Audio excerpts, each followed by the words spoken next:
Gente, boa noite a todas e todos. É com muito prazer que iniciamos agora a primeira edição do Congresso Brasileiro da Cultura Rio 2020.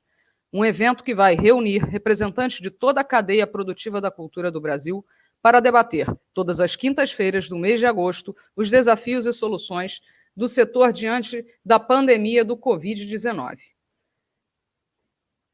Sabemos que os desafios são muitos, mas juntos podemos compartilhar experiências, encontrar oportunidades e nos mobilizar numa aliança pela cultura do país.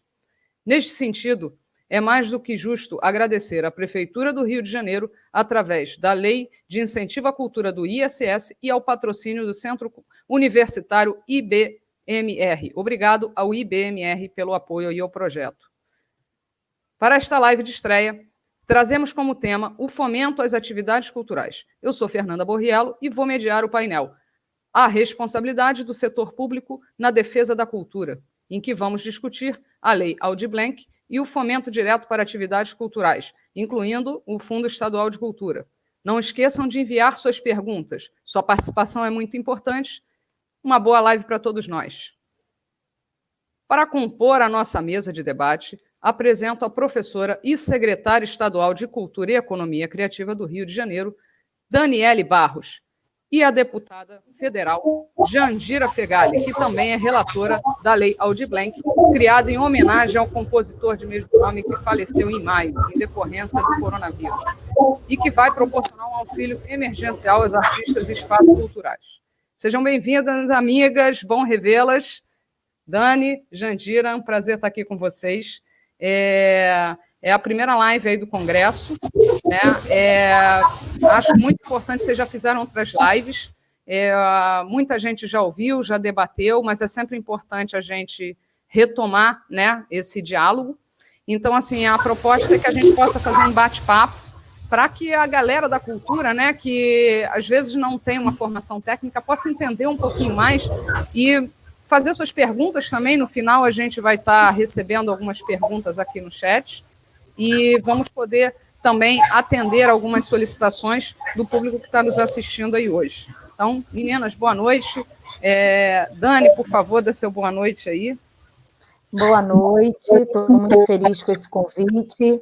Quero agradecer ao patrocinador dessa live, também agradecer por mais essa oportunidade da gente estar falando desse que é um recurso histórico que a cultura de todo o país vai receber, que chega no momento de pandemia, né, um momento onde o setor cultural está fortemente impactado, precisa desse recurso e discutir isso, né, mais um canal de discussão, de a gente poder, de fato, apresentar, né, quais são as iniciativas do Estado frente à finalização dessa lei. Para mim é um privilégio, então eu quero agradecer a todos que idealizaram essa live, que patrocinaram essa live, e todos aqueles que estão nos assistindo. Quero dizer que me sinto novamente muito honrada por dividir esse espaço com a Fernanda Borriello e também com a deputada Jandira Fegali. Já tenho dito isso em outras oportunidades, que os deputados do Rio de Janeiro foram protagonistas desse movimento, desde a elaboração do instrumento público, e também através de uma relatoria que foi muito potente. A deputada Jandira ousou em escutar o setor cultural, assim como ela sempre faz, mas não só o setor cultural da região sudeste, do seu estado, mas de todo o Brasil, tentando incorporar, trazer para o texto da lei aquilo que era exatamente a ansiedade do povo. Então, isso é muito importante que se destaque. Quero também aqui render, né, minha admiração, deputada Benedita da Silva, deputado Auro Ribeiro e todos os outros parlamentares que podem até não ter atuado diretamente nesse processo, mas que indiretamente votaram favorável à lei que hoje vai ancorar, né, o anseio da cultura de todo o país. Quero também destacar aqui, né, um dos nossos senadores, fizemos uma força-tarefa de ligar, pedir aos senadores do Estado para que votassem de forma favorável, e a toda a sociedade civil, porque essa lei, de fato, é uma manifestação de um desejo da sociedade civil que o parlamento teve condição de traduzir através de um projeto de lei, através de uma lei que, de fato, nos contempla. Obrigado, Nani, nossa secretária de Estado de Cultura e Economia Criativa. Agora eu queria passar a palavra, dar uma boa noite aqui para vocês, a nossa querida Jandira Fegali, nossa deputada federal, que também participou aí ativamente dessa construção. Jandira, boa noite. Boa noite, Fernanda. Boa noite, secretária Daniela. É um prazer estar aqui com vocês. Quero agradecer o convite desse primeiro congresso, né, que se desenvolve aí a partir do patrocínio da IBMR e da Lei de Incentivo do ISS, da Cultura, e dizer que estou aqui à disposição para essa nossa conversa, né, para esse nosso debate sobre o papel do poder público na implementação das leis culturais e particularmente da Lei Aldir Blanc, que eu tive o privilégio de relatar diante das demandas, né, desse momento e que precisam agora, mais do que nunca, ser implementadas para chegar nos beneficiários dessa lei. Maravilha. Amigas, eu percebo aqui no setor cultural uma grande ansiedade. Fernanda, seu áudio está baixo, a gente está ouvindo você, agora melhorou. Melhorou, é o microfone. Então, amigas, eu percebo no setor cultural um grande anseio, uma grande expectativa para a chegada desses recursos, não só do recurso da Lei Aldir Blanc, como também o que a gente já vem debatendo, os recursos do Fundo Estadual de Cultura, ainda mais nesse momento, né, da crise do Covid, onde muitas produções culturais elas não podem mais ser executadas e a gente não sabe quando isso retorna, porque a gente tem que evitar aglomerações, então vai ser o último setor, a princípio, que vai retomar.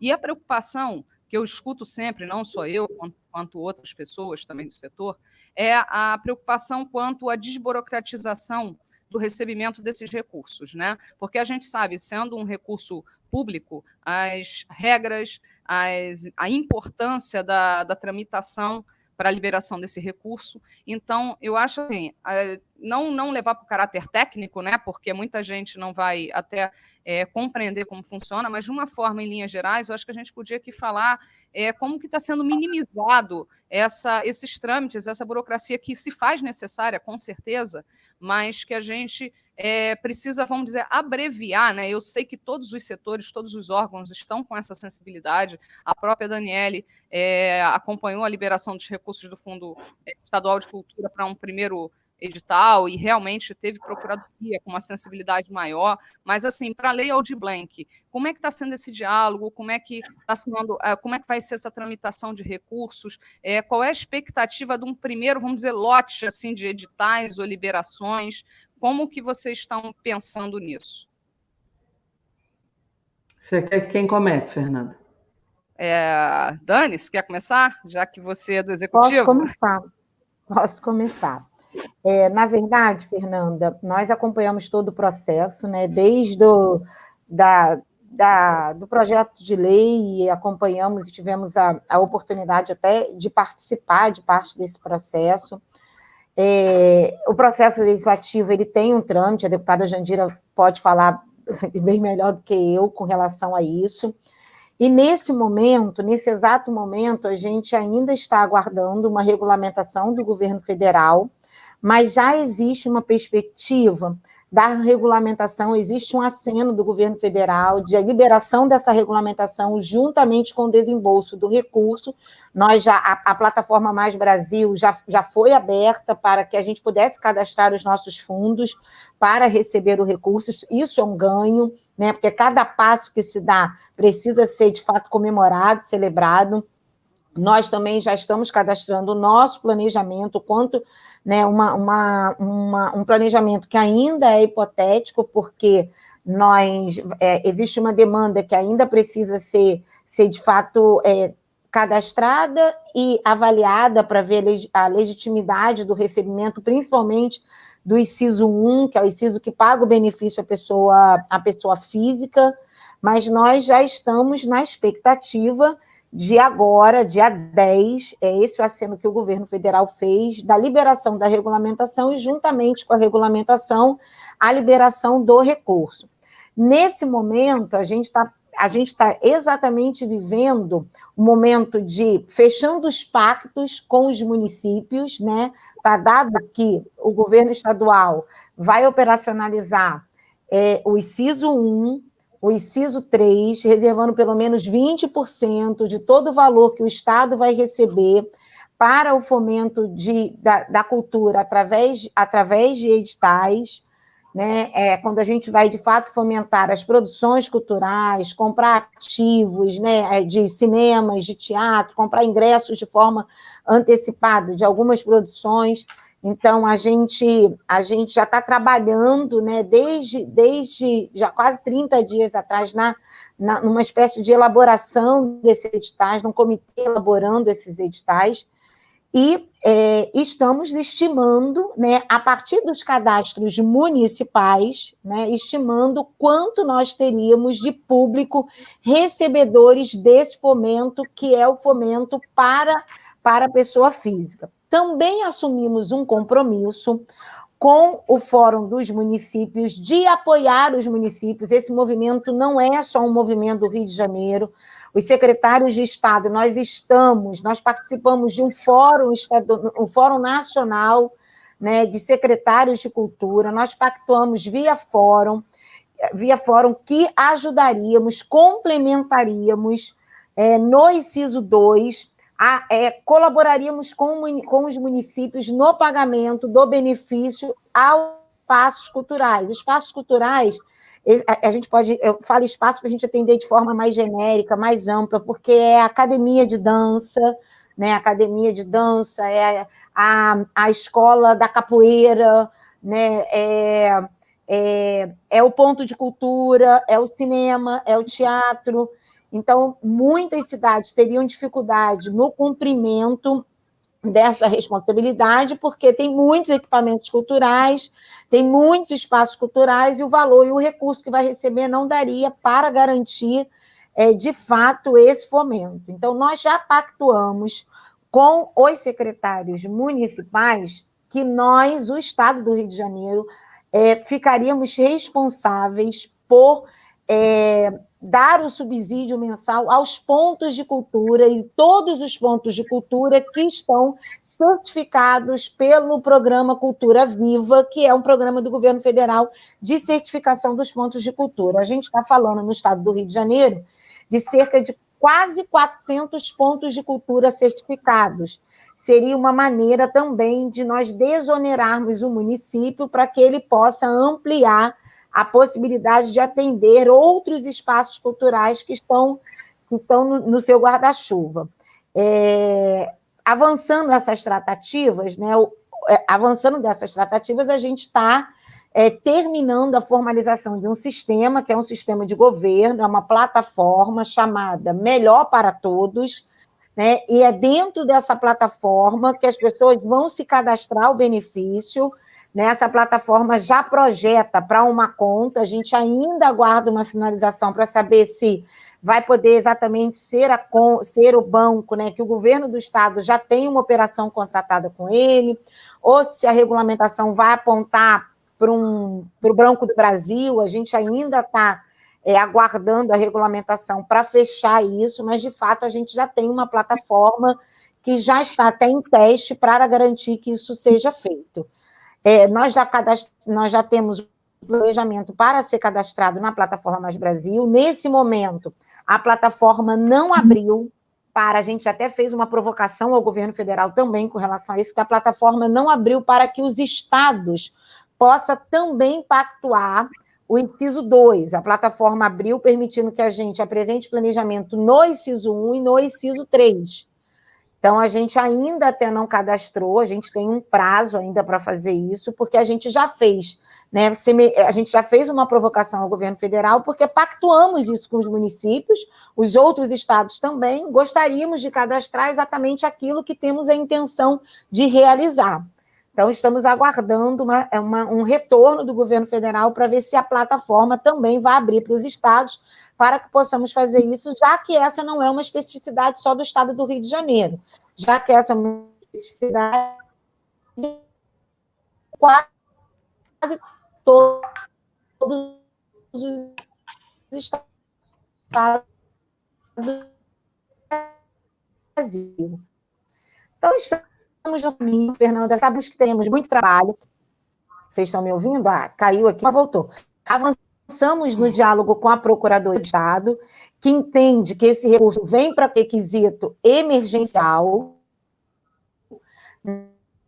portanto, não cabem alguns critérios, né? Então, a gente já tem um diálogo avançado no sentido de que a gente possa, de fato, trabalhar de forma desburocratizada. Esses são os critérios que são os da própria lei, a lei já aponta os critérios, então a intenção é a gente adotar os critérios da própria lei e, de fato, trabalhar no instrumento desburocratizado para fazer esse dinheiro chegar mais rápido nas mãos das pessoas. Maravilha, Dani. Para quem não conhece a plataforma Mais Brasil, né, Jandira, né, Daniela? É o antigo Siconv, que é o portal de convênios, que faz as transferências de recursos federais para os municípios, estados, enfim, e tem todo um passo a passo que precisa ser seguido. Jandira, pode falar, fica à vontade. Não, eu quero ser bastante objetivo para dar dinâmica no debate, mas localizar alguns aspectos que as pessoas que nos ouvem talvez não tenham acompanhado. Eu começaria de trás para frente. Hoje nós fizemos uma audiência pública na Câmara dos Deputados, hoje é dia 6, seria a data a priori de repasse dos recursos, e aí nós marcamos uma audiência pública que participou o governo, participaram os fóruns de gestores estaduais e municipais e a sociedade civil, e nós cobramos do governo exatamente o cronograma, né? E foi onde ele anunciou que o prazo do dia 10 é o prazo que está reestabelecido para a publicação da regulamentação e o início do repasse dos recursos, né? Esse hoje foi publicamente posto, porque até então era em reunião, fechado por mensagem WhatsApp. Eu digo, não, vai colocar isso de público, porque isso é importante. Na medida em que a lei, nós no Congresso, eu peguei essa relatoria no início de maio, e no final de maio nós já tínhamos votado a lei na Câmara e no Senado.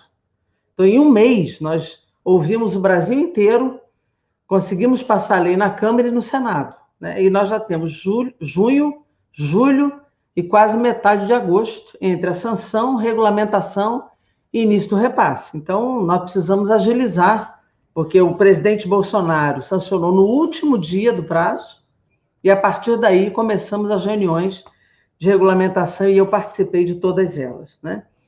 Ainda apareceu uma medida provisória pelo meio que não estava sendo esperada e que nós também resolvemos, né?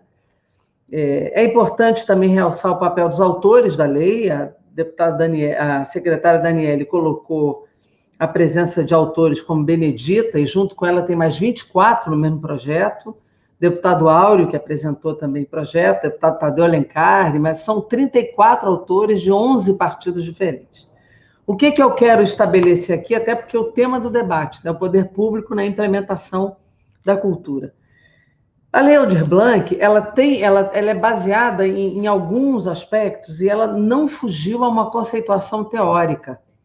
Ela tem uma base conceitual importante. Primeiro, ela responde a uma demanda que é muito, muito dramática e objetiva, que é a pandemia, né? Essa paralisação das atividades humanas e dessa atividade econômica, né? Que as pessoas vivem da arte, vivem do ofício, né? E a gente precisava jogar luz nisso, como dimensão econômica que é.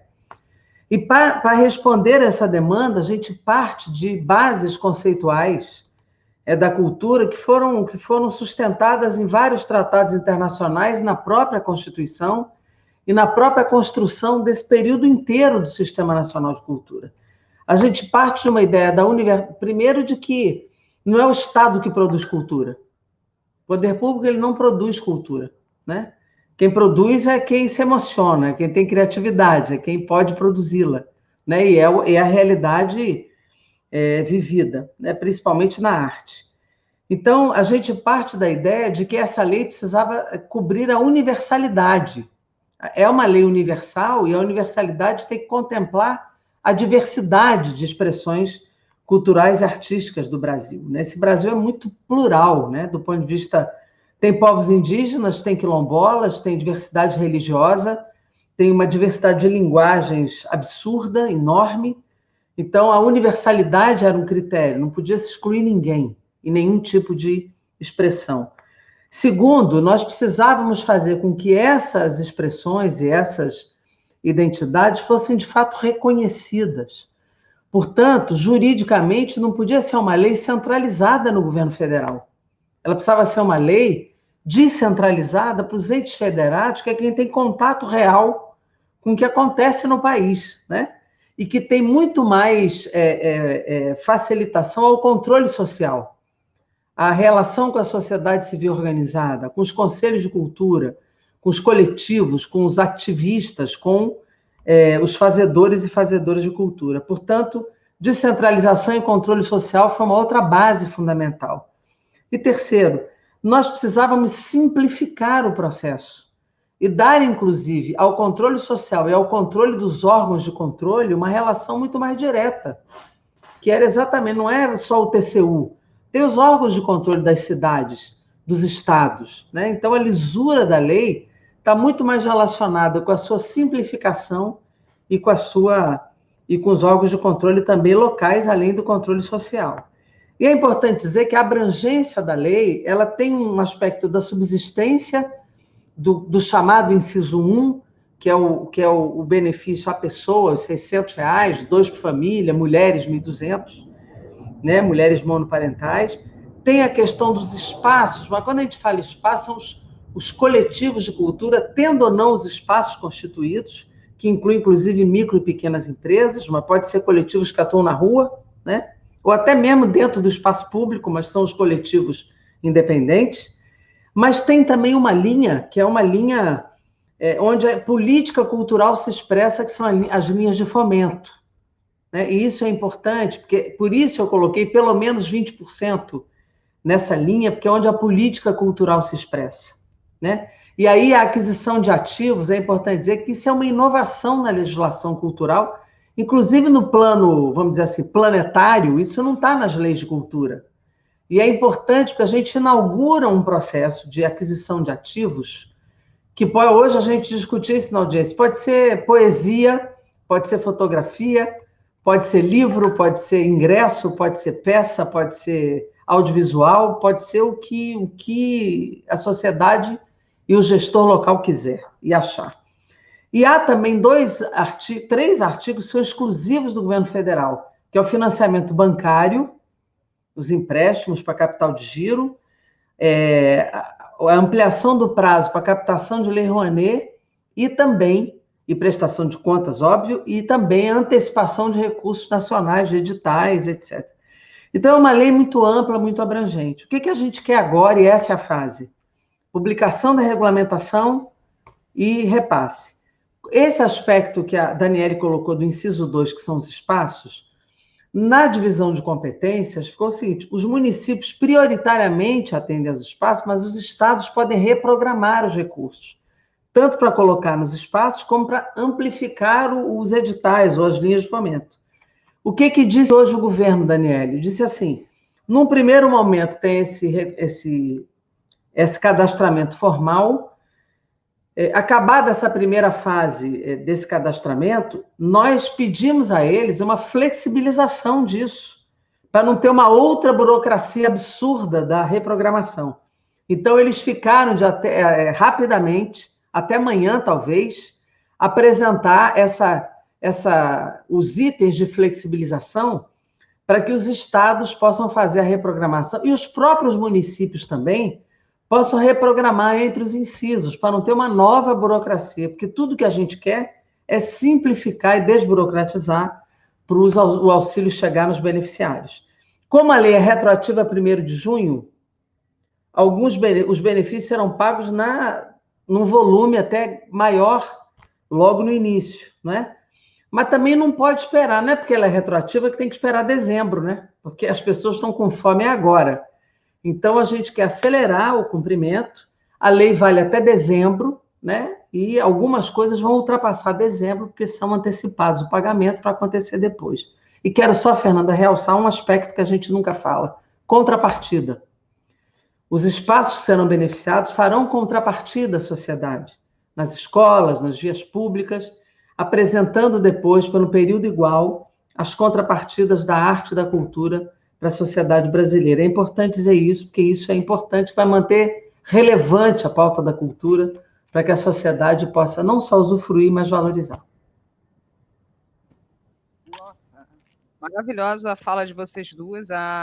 Esse encontro está sendo ótimo, né? Porque, de repente, a Jandira está trazendo até para a Daniele algumas informações até que ela falou foi agora, praticamente, Foi hoje, né? Então, bem interessante. Saindo do então, forno. tá ótimo esse encontro. Realmente elucida bastante a galera da cultura que está nos assistindo. Daqui a pouco a gente vai ter um número aí correto de público que está nos assistindo, mas já me falaram que tem bastante gente. Então, assim, como a Jandira falou, a pessoa não pode esperar, a fome não pode esperar.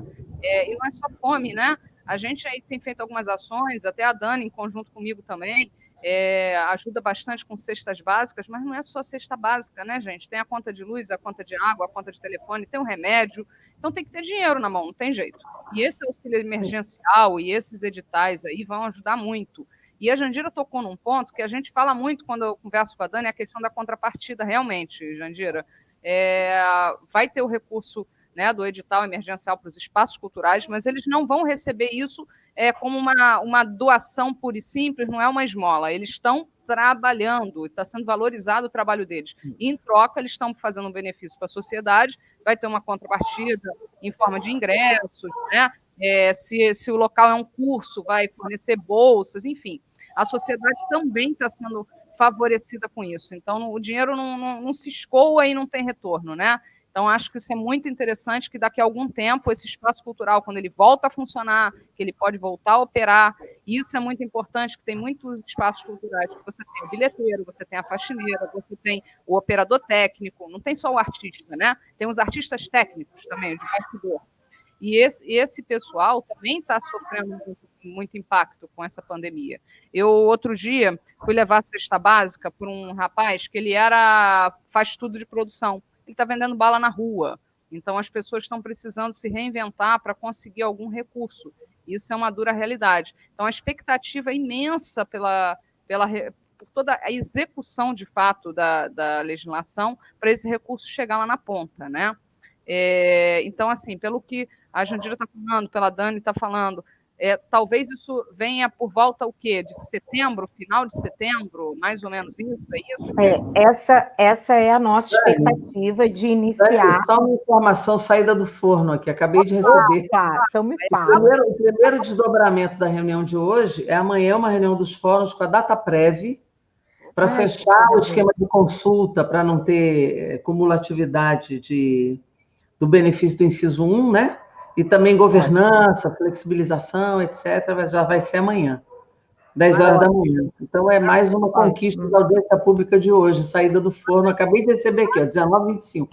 Nossa, que coisa boa. Isso, Fernanda. Se tivesse antes que ia ter notícia saindo do forno, a produção ia botar aquela musiquinha assim, né, de plantão. Não. O recurso vai chegar na mão das pessoas realmente lá para metade de setembro, talvez, né? Até sair 10 de setembro, os editais, aí talvez até antes, mas em agosto certamente não chegará ainda, porque tem que preparar os cadastros, tem que ter um prazo de cadastramento.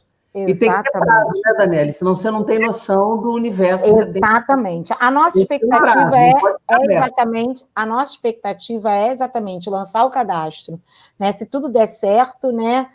Desembolso for realmente feito, a regulamentação, a gente está crendo que sim, a gente lançar o cadastro na primeira semana de setembro, deixar um prazo, então a operacionalização mesmo, até final de setembro, os fazedores de cultura, principalmente aqueles que são pessoa física, devem estar, de fato, com dinheiro em conta. Isso, a gente está trabalhando para isso, para que no mês de setembro, toda a nossa concentração de esforços está, de fato, nessa plataforma, porque a gente inicia com esse processo de cadastramento e lançamento de um edital, e aí, assim, a cada quinzena, a gente deve lançar um edital diferente, para que a gente também trabalha com uma mão de obra, né, Fernanda, que está voltando ao trabalho, que também tem uma dificuldade, eu estou com muitas pessoas ausentes, porque são grupo de risco, tudo isso também dificulta.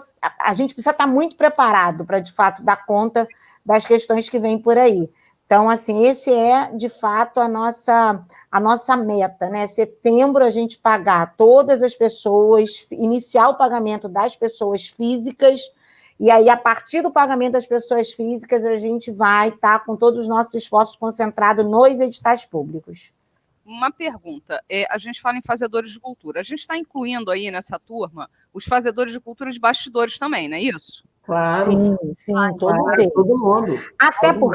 Até porque, Fernanda, está dado que, cumprindo todo aquele regramento, já não ter recebido recurso do governo federal através do outro benefício que foi pago, que foi aquele, a gente fala o benefício das filas da Caixa Econômica, né? E se autodeclarando, né? Porque, na verdade, a comprovação é, de fato, uma autodeclaração que o fazedor de cultura vai, de fato, apontar que ele é elegível a essa política por ser do setor cultural. Então, de fato, ele cumprindo isso, os requisitos, nada vai impedi-lo de receber. Isso também é um outro dado importante, Fernanda. A deputada falou desse envolvimento da sociedade civil em todo o processo. E é em todo mesmo, porque até na hora de receber, vai ser essa autodeclaração que é um requisito para que a pessoa receba o benefício. Então, em todo momento, o fazedor de cultura, né, as pessoas da cultura, elas estão se corresponsabilizando, né, com relação ao recurso público. Isso é importante dizer, né, que em todo a pessoa, o fazedor de cultura está participando em todas as fases, desde a elaboração da lei até o recebimento do benefício. Então, isso há de se destacar nesse processo legítimo de implantação de uma política pública que é emergencial, que vem para socorrer o setor, mas que traz o setor para essa centralidade, desde a sua elaboração até a sua execução. Maravilha. Fernanda, artigo 4º, tá? Compreende-se como trabalhador e trabalhadora da cultura a pessoa que participa da cadeia produtiva dos segmentos artísticos e culturais descritos no artigo 8º. O artigo 8º não tem uma linguagem que tenha ficado lá de fora, que vai da Folia de Reis até o audiovisual. E aí entra aqui, ó, artistas, técnicos, produtores, curadores, oficineiros e professores de escolas de arte. Entra todo mundo, não tem ninguém fora, ninguém está excluído, é a universalidade mesmo. Agora, deixa eu fazer só uma pergunta, acho que a Jandira até vai conseguir responder melhor, que ela participou desse processo todo. Aquele requisito que a pessoa precisa não ter recebido no ano de 2018, né, declarado seu imposto de renda acima de 20 a 28 mil e poucos reais, está excluindo uma galera. Por quê? Com certeza. Uma turma que estava trabalhando, né, ou com carteira assinada, ou enfim, e tinha uma receita em 2018, que estamos muito longe de 2018. Sim. Chegamos no meados de 2019, possivelmente essa pessoa não estava mais com aquela receita, chegou 2020 muito menos, e essas pessoas estão excluídas. Eu preciso jogar essa pergunta porque ela vem para mim também, né? Eu também não tenho uma solução. Eu vou te responder, Fernanda. Diga, gente. Olha só, na verdade, esse critério é apenas para o inciso 1 dos R$600, né? Uhum. Na verdade, o meu texto de relatora não tinha essa exigência. Por quê? Porque esse setor ele é muito sazonal, né? Exato. Às vezes a pessoa trabalha num ano e no outro não consegue trabalhar, porque são pessoas de artes cênicas, ou do audiovisual, ou de música. E esse trabalho não é um trabalho regular, ele é sazonal. Então, num ano, às vezes, você tem renda, no outro você não tem. Então, no meu texto não existia essa exigência para a renda de subsistência. No entanto, na negociação do parlamento, o governo entrou, e para fazer o acordo com o governo, no conjunto da lei e na essência dela, eles não aceitaram que o critério dos R$600 fosse diferente do auxílio geral, mesmo sendo uma lei dirigida a um público mais específico. Então, não houve aceite do governo nisso. Como também nós tínhamos feito diferimento tributário, um dos artigos, eles também não aceitaram. Né? Como a gente tinha colocado também a isenção de pagamento de conta de luz, internet, para os espaços, eles também não aceitaram. Então, o governo, quando entrou, não entrou para agregar, ele entrou para suprimir e para fazer esta exigência específica, que foi de fazer o critério do auxílio exatamente igual ao critério geral. Inclusive, o nosso auxílio ia até direto... Infelizmente, a gente tem essa... Ia direto até dezembro o nosso auxílio. eles pediram também para botar os 3 meses. E aí eu coloquei com uma condição, de ter um gatilho na lei que ficou, que na prorrogação do outro, esta automaticamente se prorrogaria pelo mesmo prazo. Então, isso também ficou, né? Porque nós não íamos permitir que ficasse 3 meses aqui e não tivesse prorrogação. Oi. Acho que a Fernanda, você ouviu? Não, eu ouvi só o final. Aqui ficou tudo mudo. Até perguntei à produção. Eu digo assim, também no prazo do auxílio, ele estava até dezembro, esse 600, porque os outros estão até dezembro direto. Sim. Estava por 3 meses, porque era igual ao auxílio geral, e ele estava até dezembro, eles pediram que ficasse 3 meses, eu não aceitei, e disse, só coloco 3 meses se tiver um gatilho, que na prorrogação do outro esse se prorroga automaticamente. Aí ficou um parágrafo dando gatilho de prorrogação, porque eles queriam igualar os 2 auxílios, né? Então, para poder manter, nós tivemos que igualar os critérios, não o valor, porque na prorrogação não está dito que o valor é igual ao outro, apenas o prazo. Mas essa batalha, ela se deu para a gente poder ter o acordo de sanção, porque senão eles iam vetar tudo e aí ficava nada, 600 nenhum, ficava 0. Se eu não aceitasse botar o critério da renda dos 28, eles iam vetar o artigo inteiro. E aí ficava nada, auxílio nenhum de subsistência. Então, nós topamos. Porque também na lei tem os espaços e tem os editais. Então, tem compensações, né? Para esse conjunto nos outros artigos. Por isso que a gente topou. É uma pena, né? Mas a gente sabe como é que funciona a regra do jogo na hora da negociação. Precisa se abrir mão de algumas coisas e outras não, né? Então, faz parte da regra do jogo. Tem algumas perguntas que estão chegando aqui no chat. Chegou uma aqui que até eu já posso até responder direto. A Aretusa Dose pergunta se a pessoa física ou pessoa jurídica precisa se inscrever na plataforma Mais Brasil, antigo Sicom. Não, isso é só a Secretaria de Estado de Cultura que recebe o recurso lá do governo federal, né? Na verdade, Fernanda, só vai fazer isso quem representa o poder público, é o Estado e o município, porque, na verdade, a gente se habilita, né? O que a gente faz na plataforma Mais Brasil, e é importante que as pessoas até também saibam disso, é que o Estado se habilita para receber esse recurso. Então, nada mais é do que um processo de habilitação do Estado dentro da plataforma. Perfeito. Tanto o Estado quanto as prefeituras estão fazendo, estão vivendo esse movimento. Os beneficiários, isso não é um requisito, tá, gente? Então, fica todo mundo tranquilo, porque quando fala em plataforma Mais Brasil, antigo Sicom, o pessoal, né, pensa que tem um monstro de 7 cabeças. Não, galera, não precisa. A outra pergunta que está sendo feita aqui para a gente é sobre pessoa jurídica. Mas eu acho até que vocês já meio responderam, mas é bom a gente, né, enfatizar isso. As pessoas estão perguntando se a pessoa jurídica ela tem que estar com todas as certidões em dia, atualizadas e tal, que é um problema ainda mais nessa época de pandemia. Muitas instituições não estão conseguindo manter certidões em dia, documentação em dia. Então, gente, Dani, Jandira, quem que pode... Nós estamos, no nosso caso, do Estado, nós vamos efetuar o pagamento aos pontos de cultura, e os pontos de cultura têm uma certificação do governo federal. Eles vão apresentar essa certificação, esses documentos que comprovam que eles são ponto de cultura. Então, um documento realmente que comprove, né, a especificidade daquela atividade. Então, os municípios têm uma liberdade, né, para tratarem disso, porém, nós temos discutido no fórum dos secretários dos municípios do Estado do Rio de Janeiro, e tem se estimulado os municípios a tratarem isso de forma mais desburocratizada possível.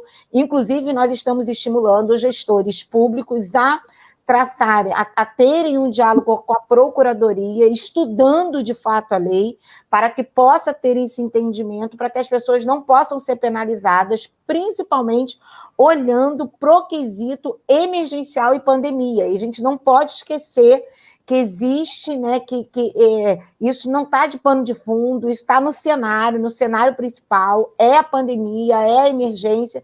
Então, se nós estabelecermos requisitos que, de fato, dificultem as pessoas a receberem o recurso, elas não vão cumprir a necessidade do que as pessoas estão vivendo nesse momento. Eu queria só, Fernanda, colocar o seguinte, a lei não coloca a questão da adimplência. As únicas duas exigências é que se autodeclare e que tenha sido interrompido na pandemia, que prove que funcionava até a pandemia interromper. Então, essa é a única exigência da lei, né? Então, é preciso que o poder público, as secretarias, se articule com as procuradorias para não ter exigências que não tem na lei, né? Porque, de fato, a pandemia deve ter colocado muita gente na inadimplência em relação a tributos e tal, né?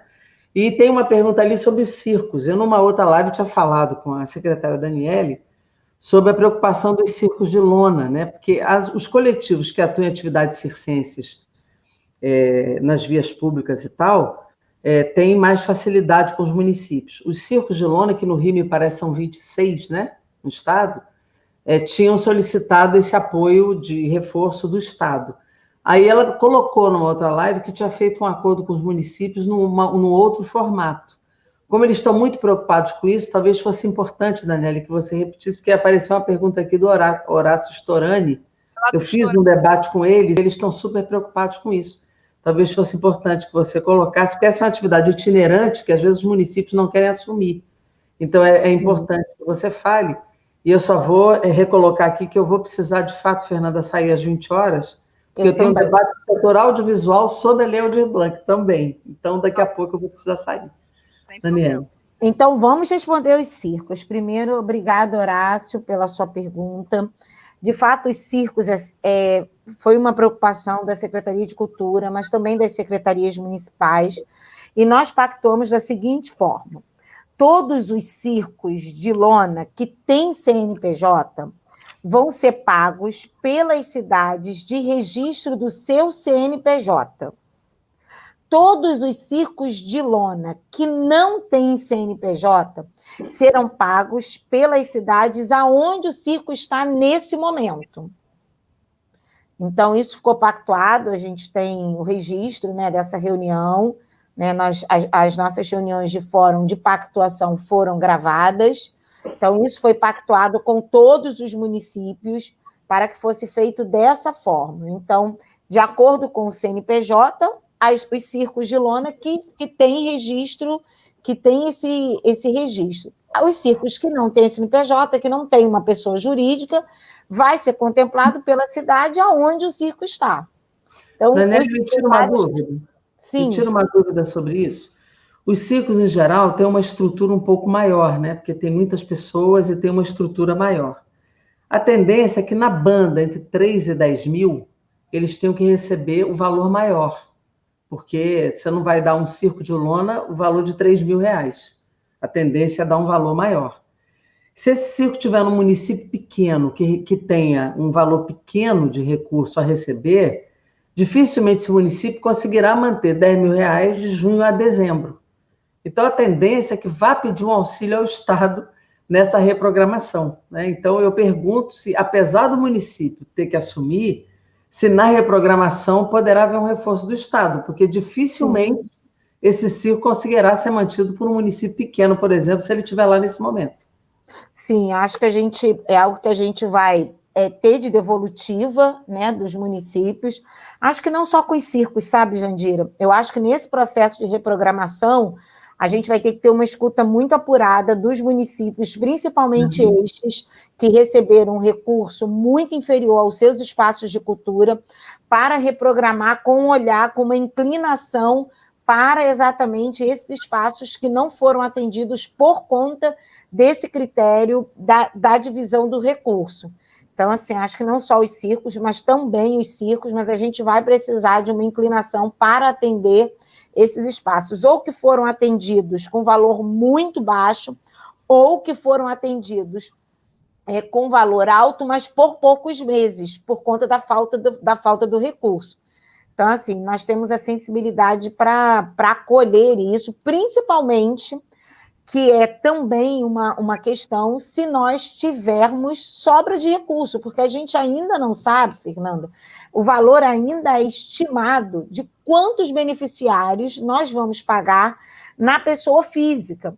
Então, é lógico que, se nós não alcançarmos o número estimado e houver sobra de recursos, esses recursos, de fato, vão ser repactuados para beneficiar a cultura e para beneficiar a cultura que está lá no município, quer seja o município que for, mas que tenha, nesse momento, uma necessidade de um apoio do Estado. Não, essa colocação aí de vocês foi ótima, falando sobre o circo, porque, assim, o circo ele tem um caráter muito particular, né? Porque ele não é só um espaço cultural, ele é a moradia de muita gente, né? E aí tem essa característica que realmente a gente não consegue desconsiderar. A Jandira Dani tem acompanhado a minha proximidade aí com os circenses, sejam os coletivos, os individuais, os de rua, enfim, todos os de lona, e eu tenho visitado vários circos, vários coletivos, e assim, hoje, por exemplo, já me contaram que tem ente querido acamado em circo, precisando de remédio, precisando de fralda geriátrica, e coisas que, assim, é de família, de uma família, o dia a dia de uma família, não é só a produção, não é só o espaço cultural, né? Ele tem essa característica muito particular, então, realmente, eu acho que é pertinente essa pergunta, o Estado vai precisar, com certeza, socorrer esses circos que estão aí pelo Estado e os outros estados, os circos, né, que estiverem em suas localidades, porque realmente são famílias morando ali, e aquilo ali, além do ganha-pão, é a casa, é a estrutura, é o ambiente familiar, então realmente é um segmento que a gente precisa ter uma atenção também. E como a Dani falou, todas as outras artes, segmentos e linguagens também podem vir a precisar, como a Jandira bem colocou, de repente o recurso para aquele determinado município ele não é suficiente para abrigar, abraçar todo mundo. Então, acho que é muito importante esse papel do Estado para também conseguir socorrer esses outros espaços ou coletivos que precisem, de repente, de um aporte um pouco mais robusto, né? Para a gente poder conseguir fazer com que as famílias não passem mais aperto do que estão passando nesse momento. Fernanda, deixa eu aproveitar que a deputada Jandira trouxe uma notícia fresquinha, né? Trouxe uma novidade, e assim, tem sido muito bom, porque a cada live, a cada encontro, surgem novidades, porque a lei, de fato, ela está em processo, né? Então, a gente vai se descobrindo, vai aperfeiçoando, para você ter noção, essa questão do circo foi uma pactuação numa reunião, a questão dos pontos de cultura nós assumimos diante de uma reunião. E eu também tenho uma notícia boa. Hoje, no Diário Oficial do Estado do Rio de Janeiro, saíram publicados mais de 3 milhões e 200 de projetos, de patrocínio a projetos incentivados, muitos projetos na Baixada Fluminense, muitos projetos ligados a orquestras sociais. Então, assim, com isso, né, a gente atinge a marca de 30 projetos patrocinados no ano de 2020, muitos deles, né, pelo menos 18 deles, em momento de pandemia. Então, a cultura ela não parou de incentivar, não parou de fomentar. Era uma discussão lá atrás, se nós continuaríamos, né, incentivando os projetos que nem poderiam ser executados esse ano, mas nós tomamos a responsabilidade de fazer o setor, né, um setor que é tão importante para a economia, continuar girando. A gente permitiu que todos os proponentes pudessem readequar os seus projetos, inclusive fazendo dos seus projetos presenciais, projetos online, projetos digitais.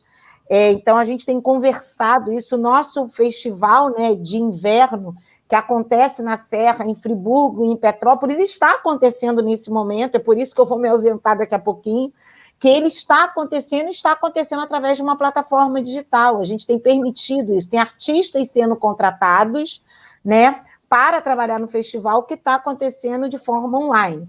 É preciso dizer, né, que já são mais de 27 milhões investidos na cultura fluminense, com uma média de 800 mil investido em cada projeto, diferente do ano passado, que a média de projetos era 2,5 milhões, concentrando o recurso na mão de alguns. A gente tem trabalhado na democratização dos recursos.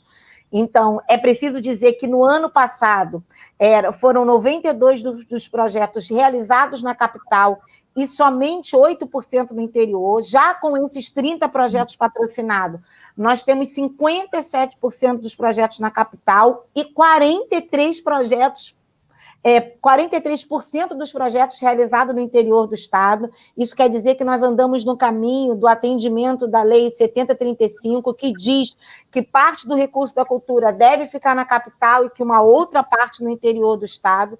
E o que é mais importante para a nossa gestão da Secretaria de Cultura é que 67% desses projetos foram selecionados via edital. Ano passado, somente 4% dos projetos foram via edital. Então, nós assim, ampliamos a possibilidade da participação da sociedade na escolha daquilo que ela quer patrocinar, porque todo projeto de edital passa por uma avaliação da sociedade civil e do poder público. Gente, eu sei que vocês estão com horário, mas se vocês conseguirem realmente segurar um pouquinho mais, porque a gente está com quase 300 pessoas nos assistindo, acabaram de passar aqui para mim. Tem algumas perguntas chegando, principalmente sobre o Fundo Estadual de Cultura, tá, Dani? Então eu vou deixar a Dani com vocês. Tá, então eu vou ficar 15 minutos, Fê. Tá. Eu vou ficar mais 15 minutos. Estão me chamando aqui para abrir o outro debate. Estão me esperando para abrir o outro debate. Então, eu estou com dificuldade. Olha, eu queria agradecer, Jandira, a sua presença, tá? A gente já se conhece há tanto tempo, a Dani também. Sim, com certeza. A gente está entre amigos aqui. Então, para abrir o congresso, realmente, eu acho que a gente abriu com chave de ouro com vocês duas, né? Eu agradeço, viu, Fernanda? E eu quero... Não, eu se não tivesse que abrir o outro debate, eu ficaria aqui até às 9, mas estão me aguardando para abrir o outro, então não tem muito jeito. Eu quero só dizer o seguinte, Fernanda e Daniele, assim, a gente sabe que no Brasil a cultura sempre teve um olhar não prioritário, né? E nas gestões estaduais e municipais também. Eu já fui secretária de Cultura do Rio e era uma batalha para conseguir orçamento. É uma batalha. Ainda é. O valor e a cultura precisa ser vista de forma transversal. Ela não é uma política da Secretaria de Cultura, é uma política de direitos humanos. Ela é transversal a todas as outras, né? São direitos de civilização integrada a todas as outras. Então, assim, 3 bilhões perto do orçamento da União, ele é muito pouco, mas para a cultura ele é um valor histórico. O valor da Lei Aldir Blanc nunca aconteceu na cultura do país. Então, a gente precisa, de fato, fazer ele ser aplicado, porque ele vai dar uma injeção importante nesse momento e também ele vai gerar um novo parâmetro para a gente continuar trabalhando pelas políticas estruturantes da cultura. Então, eu sempre tive a cultura como pauta prioritária, você sabe disso, e a gente precisa continuar trabalhando porque é fundamental e é necessário. Então, obrigada, Fernanda, obrigada ao convite do Congresso. Eu recebi o contato do José Carlos Vieira, que me convidou. Quero agradecer a vocês, a essa possibilidade.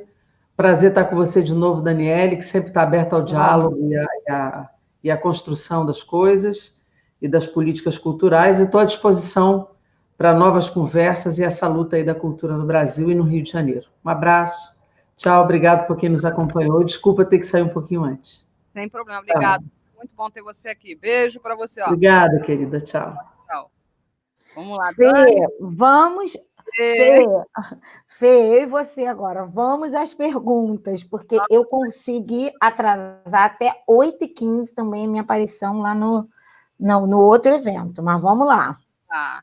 Então, o pessoal está perguntando aqui, Dani, sobre os novos editais do Fundo Estadual de Cultura, que a gente tanto fala, né? Que a gente está aí conversando. Então, tem uma expectativa muito grande, porque a gente começou a dialogar e foi já ventilado na imprensa que logo sairiam os novos editais depois daquele emergencial. Então, a primeira pergunta chegou aqui, não chegou no chat aí, mas chegou para mim aqui, pela direção. As pessoas querem saber qual é o prazo, quanto tempo a gente tem de previsão para a saída do próximo edital e qual vai ser ele, né? Então, tem uma grande expectativa aqui. Tá. Fernanda, é preciso dizer que, da mesma forma que os nossos parlamentares do Congresso Federal, né, os nossos deputados federais fizeram o dever de casa para apoiar a cultura nesse momento, os nossos deputados estaduais também têm uma forte contribuição no setor cultural e também fizeram projetos de lei que nos estimulam a fazer editais nesse momento. a única questão é que, junto com isso, quase simultâneo com a Lei Aldir Blanc, vem também esse estímulo da Assembleia Legislativa do Estado do Rio de Janeiro.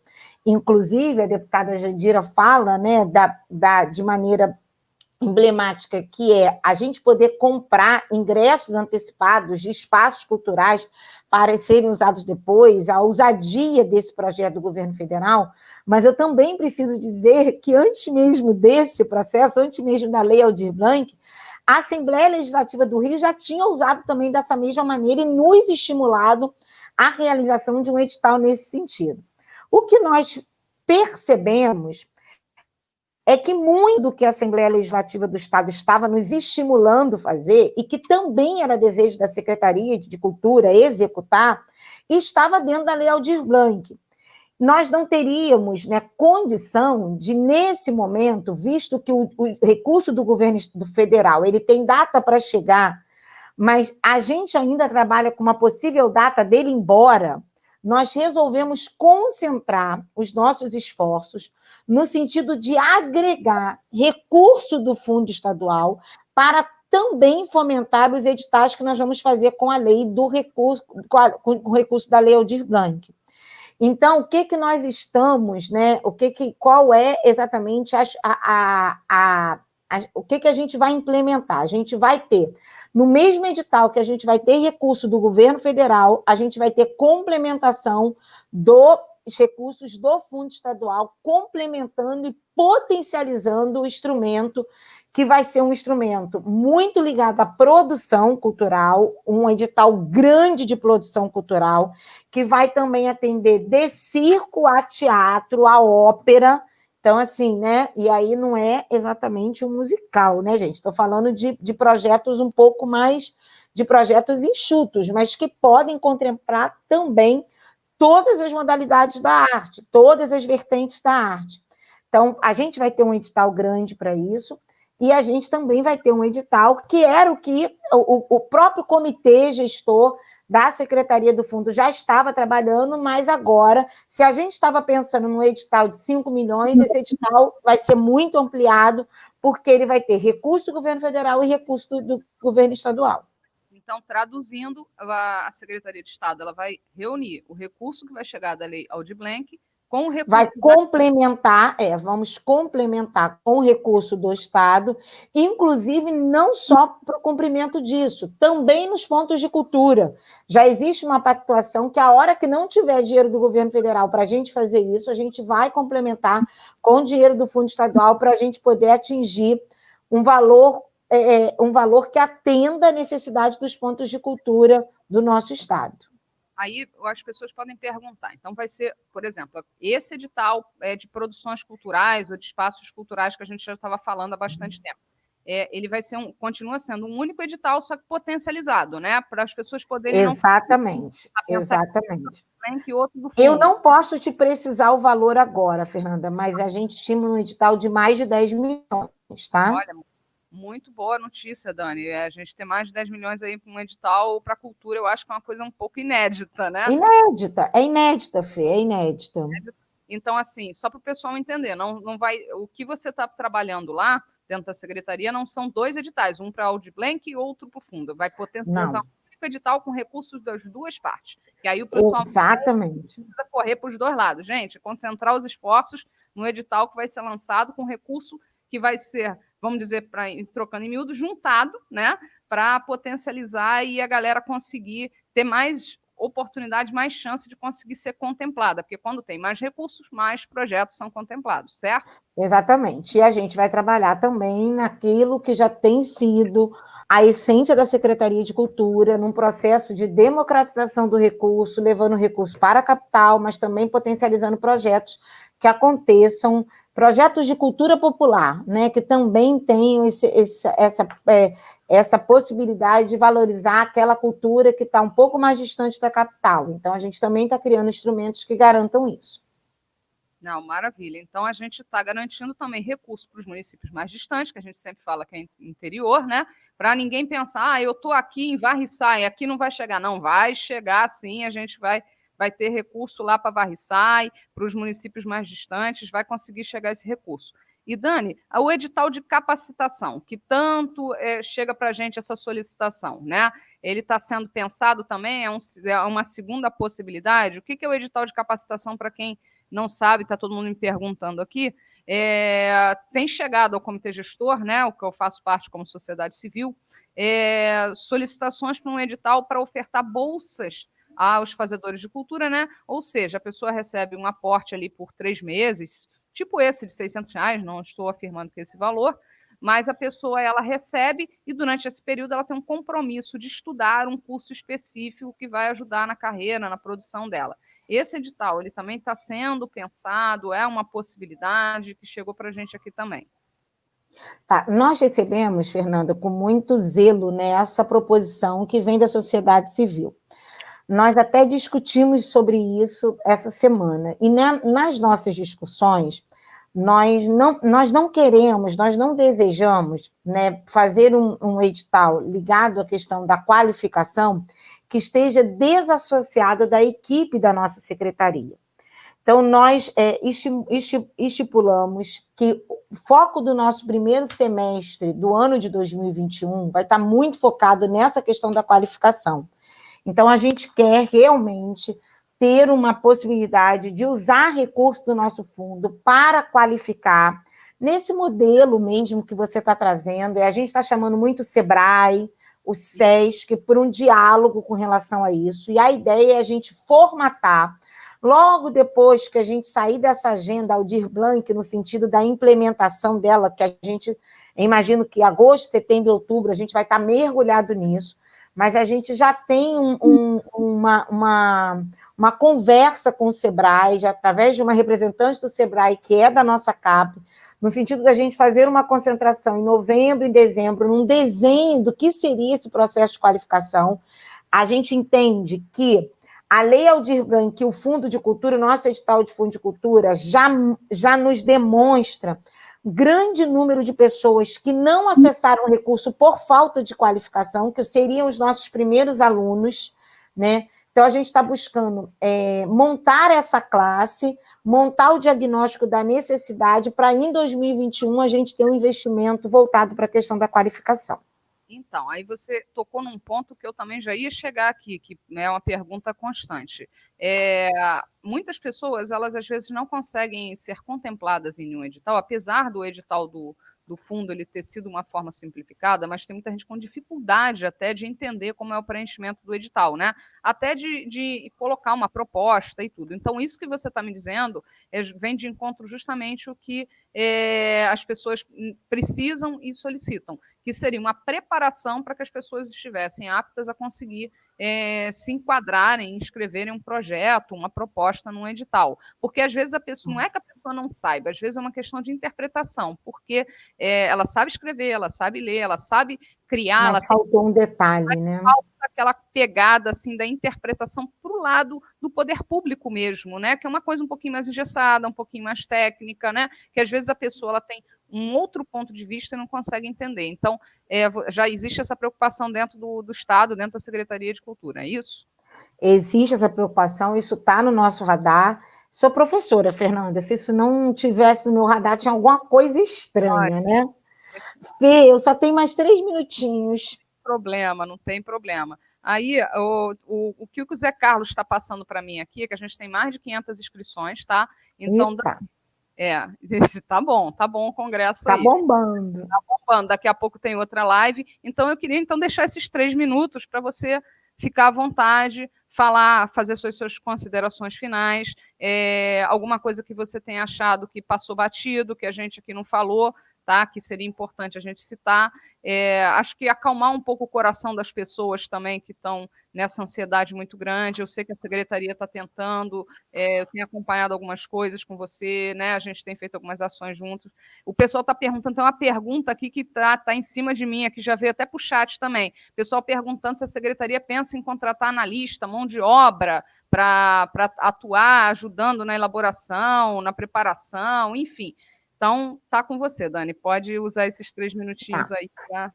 Tá, eu quero agradecer, né? Eu quero agradecer o convite, quero dizer que me sinto muito honrada de participar do primeiro congresso, né, que para tratar desse tema, que é um tema tão importante, que é o tema da cultura. Quero me colocar à disposição dos fazedores de cultura. Eu tenho dito que a Secretaria de Cultura está de portas abertas, a gente tem recebido muitas pessoas, né, mantendo os protocolos, mantendo o distanciamento, cuidando da saúde, porque isso é muito importante, mas nós temos recebido muitas pessoas presencialmente, quando elas de fato precisam ir a SESC, mas também através dos nossos canais de ouvidoria, através dos nossos canais, das nossas redes sociais, que está muito aberto para as pessoas, de fato, participarem. Eu quero convidar as pessoas a seguirem, né, o Instagram da Secretaria Estadual de Cultura e Economia Criativa do Estado do Rio de Janeiro, seguirem também o meu Instagram, que é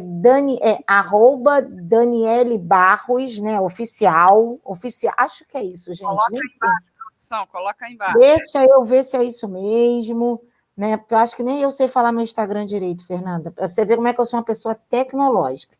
Mas é isso, né, é Daniele Barros, oficial, então, assim, me siga lá, a gente está sempre... Né? Daniele, isso. A gente está sempre colocando as nossas novidades, promovendo a cultura, é uma possibilidade de você ficar um pouco mais perto da gente. Quero dizer assim, acreditem que a gente está trabalhando no viés de fomentar a cultura, mesmo esse tempo de pandemia.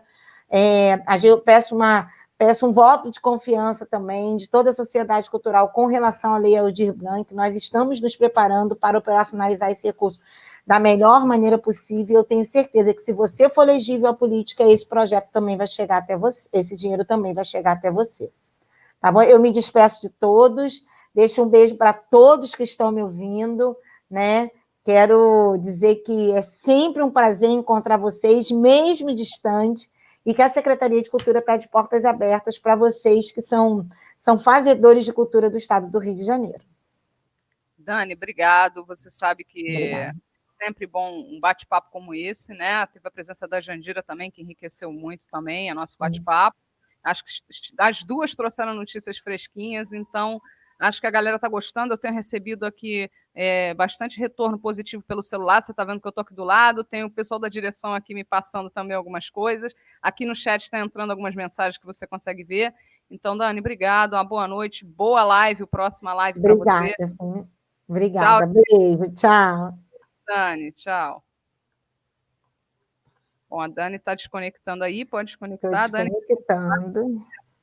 Que a gente vai terminando por aqui. Então, a gente gostaria de agradecer a presença de todos os convidados aqui hoje, todos vocês que estiveram com a gente. Já me falaram que o Facebook está bombando, o Instagram está bombando. Daqui a pouco tem mais uma live, também com a Secretaria Municipal de Cultura. Eu quero agradecer aqui o nosso patrocinador, Centro Universitário IBMR. Obrigado, IBMR, por apoiar a cultura. A gente está precisando de apoiadores como o Centro Universitário IBMR, porque a cultura ela é uma cadeia produtiva. Na cultura a gente tem famílias trabalhando, cada profissional da cultura ele tem um histórico por trás aí, então imaginem que vocês não estão só apoiando um show, um projeto cultural, vocês estão apoiando famílias, ainda mais nesse momento de pandemia. Então, daqui a pouco aí está abrindo também o edital para patrocinadores se inscreverem, né, para apoiar projetos culturais na lei do ISS. Então, patrocinadores que estão assistindo, se inscrevam, apoiem projetos como esse, como o Congresso e outros mais. Nessa época de pandemia, é importante a participação de vocês. Então, gostaria de agradecer a presença dos nossos convidados e de todos que participaram assistindo, comentando, enviando perguntas. Agora teremos um intervalo de apenas 1 minutinho para a troca de mediadores, debatedores, e a seguir daremos início à segunda, última live do dia de estreia da primeira edição do Congresso Brasileiro de Cultura. Para esta última live de hoje, trazemos como tema o fomento às atividades culturais, que vai discutir o fomento indireto para atividades culturais a partir da lei do ISS e o financiamento coletivo para projetos. Gente, mais uma vez, obrigado. Obrigado a todos que assistiram. Cris, Lima, Horácio, que eu vi aí, Jefferson, Karen, eu não lembro o nome de todo mundo que apareceu. Agradeço. Lírio, obrigado. Todo mundo que estava aí com a gente hoje. Então, uma boa noite para vocês. Vamos fazer outras lives, vamos participar. É isso aí, gente. Obrigado, Jack, todo mundo. Gente, obrigado. Boa noite. Tchau, tchau. Todo mundo junto pela cultura aí. Tamo junto. Um abração.